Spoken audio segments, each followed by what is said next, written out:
Nothing, to be honest with you, and that's in fact the key problem.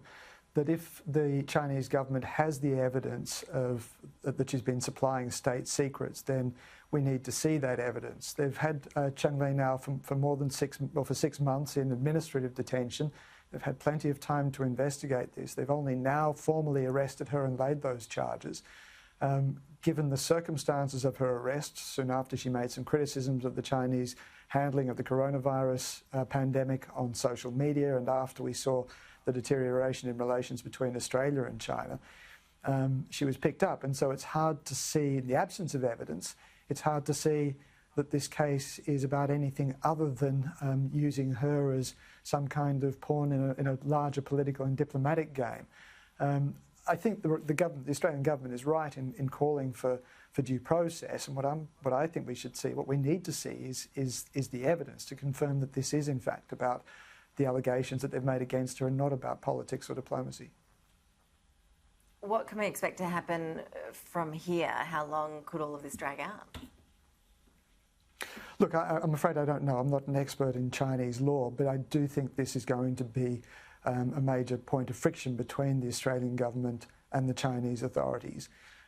We've already seen those rather testy, that sort of slightly awkward exchange of words, I guess, between the government, the Australians and the Chinese calling on the Australians to effectively butt out of their internal affairs, and in my view, the Australians simply expressing what you'd expect a government to express when one of its nationals has been arrested in a foreign country, calling for due process and transparency in the judicial process.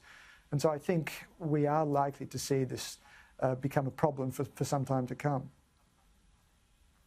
What is the state of press freedom or lack of it in China? What message does China's decision to detain Cheng Lei send to other journalists working in that country? Because as we know, she's not the only journalist behind bars there. No, in fact, China is the world's worst jailer of journalists. Both the CPJ, the Committee for the Protection of Journalists based in New York, and Reporters Sans Frontières based in Paris, they say that China has more journalists in prison than any other country. Most of those have been related to the Uyghur crisis in Xinjiang province. But we also know that there's been a very serious crackdown on press freedom in Hong Kong.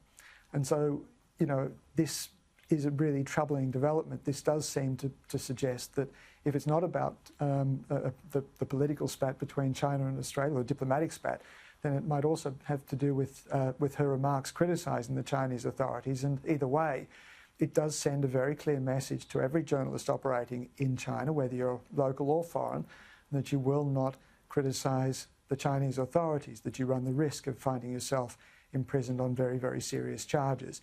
Now, as I said, in the absence of evidence, those are the kinds of conclusions that we have to be looking for. I'd urge the Chinese authorities to be transparent, to show us what evidence they've got, or release Cheng Lei. Our thoughts, of course, are obviously with her family. We know that she's in this dire position, and there seems to be so many unknowns as to exactly how this will play out from here.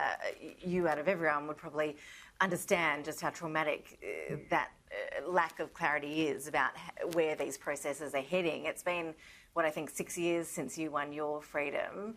How have you recovered from that in that time from your ordeal? I assume that it's an experience that one never totally does recover from. Well, it's always, it's a part of who you are. It becomes embedded in your personality, I suppose, in your psyche and your worldview. To a certain extent, what I'm doing now is actually a part of that recovery. It's about using the time that I spent behind bars in Egypt and turning it into something that I hope is going to be a positive, is drawing people's attention to these kinds of issues, to the ways in which journalists are used by governments as political and diplomatic pawns. In talking about this, in raising these issues, it's a way of adding or lending legitimacy and purpose to what I went through in Egypt. It's a way of using that time for something more positive. But you're right, you never really fully get over it. It's embedded, as I said, in who you are. I'm obviously very concerned about Cheng Lei and her welfare, but also very concerned about her family, because there's no doubt that these things have an enormous impact on everybody around you as well. She's got 2 young kids. They're old enough, as I understand it, old enough to understand more or less what's going on, but it's still going to place them under enormous strain. And so, yeah, these things have a lot of consequences that run through a lot of people.